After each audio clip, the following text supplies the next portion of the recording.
Welcome to another episode of Bent Not Broken. Heartbreak and trauma may feel like the end of your story, but here it's the beginning of a bold new chapter. I'm your host, Coach Deborah Griffiths, and this is the space where women rise, rebuild, and rediscover their purpose. Remember this truth: you are bent, not broken.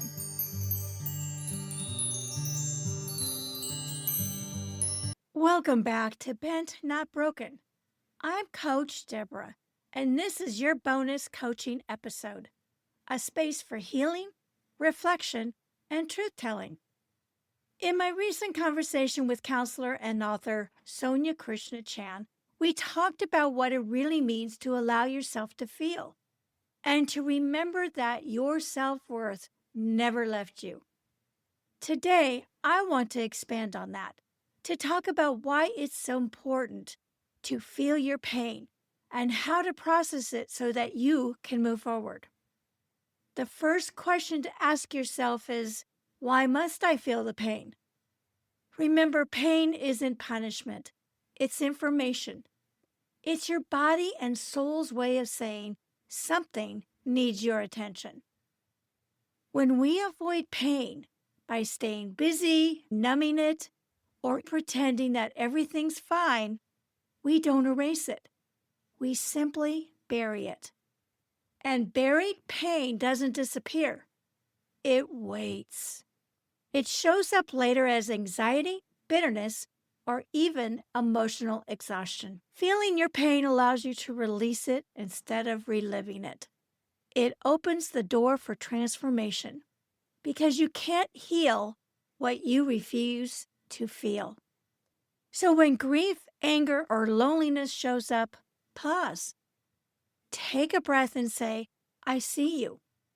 I'm listening. Because that simple act of acknowledgement begins the healing. Now, how do you process pain so that you can move forward? Processing pain doesn't mean you're drowning in it. It means you're moving through it consciously. So here's a few steps to help you do just that. Name it. Say out loud what you're feeling. I'm angry. I'm hurt. I feel lost. Naming gives the emotion less power. Feel it physically. Notice where it lives in your body, your chest, your stomach, your shoulders, and breathe into that space. Write it out. Journaling turns confusion into clarity. Let the words pour out without judgment. Lastly, release it safely. Cry, pray, move your body, or talk to a trusted friend, a therapist, or a coach. Pain that's expressed can finally begin to leave. Processing pain doesn't happen overnight, but each time you face it, instead of fleeing from it, you take back a piece of your power. And remember, your self-worth never left you. Here's the truth.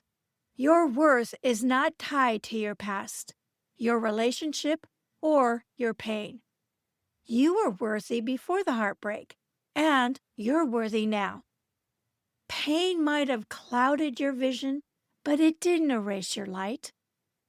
When you started to heal, you don't become someone new. You simply remember who you've always been. If you're listening right now, I want you to repeat after me. My pain does not define me. My worth never left me. I am healing. I am enough. Say it until it feels true, because it is. Feeling your pain doesn't make you weak. It makes you wise. It's through the cracks of our brokenness that light enters and growth begins. So give yourself permission to feel, to process, and to rise, because you're not broken, you're bent, and you're becoming beautifully strong in this process. If this message touched your heart, share it with someone who needs a reminder that healing begins when we feel, not when we hide. And remember, your self-worth has been with you all along. Until next time, I'm Coach Deborah. Keep rising, keep healing, and keep believing in your worth. Thank you for listening to today's episode of Bent, Not Broken. I hope that this episode reminded you that even through life's toughest moments, you are bent, not broken. If this message inspired you, please share, rate, review, and subscribe, as it helps us reach more women who are ready to rise and rebuild. And until next time, keep living bold and walking in your purpose.